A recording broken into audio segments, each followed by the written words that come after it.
Hello बच्चों, चलिए इस प्रश्न को देखते हैं। ऐसी दो भौतिक घटनाओं का उल्लेख कीजिए जो प्रकाश की तरंग प्रकृति को दर्शाते हैं। तो बच्चों, प्रश्न में हमसे कहा गया है कि हमें भौतिक घटनाएं बतानी है और दो भौतिक घटनाएं बतानी है जो प्रकाश की तरंग प्रकृति को दर्शाते हैं। तो चलिए बच्चों, सर्वप्रथम हम देखते हैं मुख्य अवधारणा।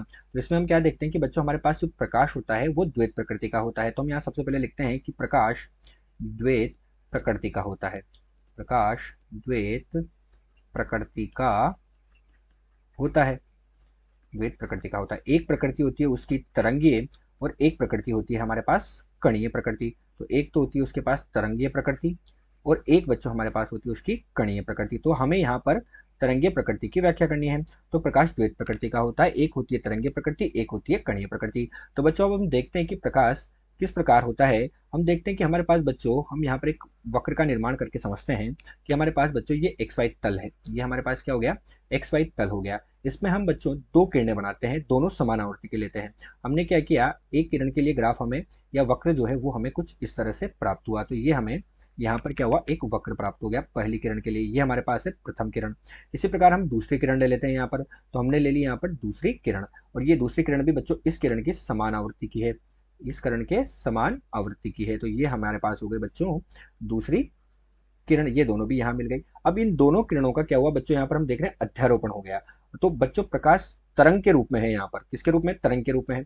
और इन दोनों का अध्यारोपण हुआ। अब इन दोनों का अध्यारोपण होने से हमें क्या मिलेगी? एक परिणामी तरंग मिलेगी। क्या मिलेगी बच्चों? एक परिणामी तरंग मिलेगी। तो वो परिणामी तरंग कुछ इस तरह से होगी। ये हमें यहाँ पर क्या हुआ, एक परिणामी तरंग मिली। तो ये परिणामी तरंग हमारे पास कैसी होगी?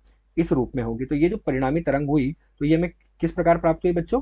किस प्रकार प्राप्त हुई परिणामी तरंग हमें? जब हमारे पास प्रकाश जो था वो तरंगीय प्रकृति में था। तो ये तो हो गई हमारे पास परिणामी तरंग। एक है बच्चों हमारे पास प्रथम तरंग, ये है हमारे पास प्रथम तरंग, और एक है हमारे पास द्वितीय तरंग। तो ये दोनों तरंगों का यहाँ पर क्या हुआ? अध्यारोपण हुआ। ये है हमारे पास द्वितीय तरंग। तो हमने क्या देखा कि प्रकाश यहाँ तरंग प्रकृति के रूप में है। ये हमने देख लिया। इसी प्रकार बच्चों हम देखते हैं कि हमारे पास क्या है, ये कोई एक अवरोधक है। ये एक हमारे पास क्या है? अवरोधक हो गया। और यहाँ पर हमारे पास एक प्रकाश स्रोत है। तो हमने मान लिया कि हमारे पास कोई भी एक प्रकाश स्रोत है कुछ इस तरह से। ये हमारे पास यहाँ पर एक प्रकाश स्रोत हो गया, प्रकाश स्रोत। तो ये प्रकाश स्रोत है जिसको हम बोल देते हैं एस है। तथा यहाँ हमारे पास ये एक अवरोधक है। अवरोधक है, ये एक पतली झिल्ली भी हो सकती है। तो ये हमारे पास क्या हो गया? यहाँ अवरोधक हो गया। प्रकाश स्रोत से क्या होता है? प्रकाश तरंगे निकलती है। तो यहाँ पर भी प्रकाश तरंग के रूप में इस तरह से निकलता है। तो यहाँ से प्रकाश जो है तरंग के रूप में निकला। जब ये इस अवरोधक पर आता है तो इस छिद्र के किनारों पर मुड़ जाता है।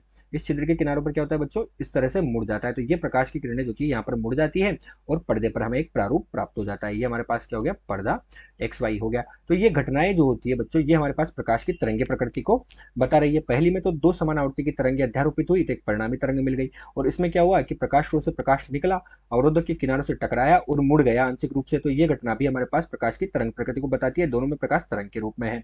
तो यही इस प्रश्न की मुख्य उदाहरण है। तो चलिए अब हम प्रश्न को हल करते हैं। तो अब हम लिखेंगे प्रश्न का हल। तो ऐसी दो भौतिक घटनाओं के बारे में हमें बताना है।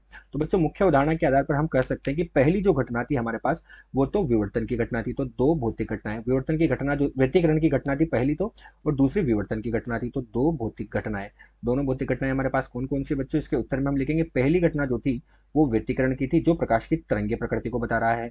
और दूसरी घटना हमारे पास जो थी वो किसकी थी बच्चों? जो विवर्तन की घटना है। और ये भी हमारे पास किसको बता रहा है? प्रकाश की तरंग प्रकृति को बता रहा है। तो ये दोनों घटनाएं प्रकाश की तरंग प्रकृति की व्याख्या करती है। अतः दिया गया जो प्रश्न है इसको हमने हल कर लिया है। आशा करते हैं दिया हुआ प्रश्न आपको समझ आया होगा। धन्यवाद।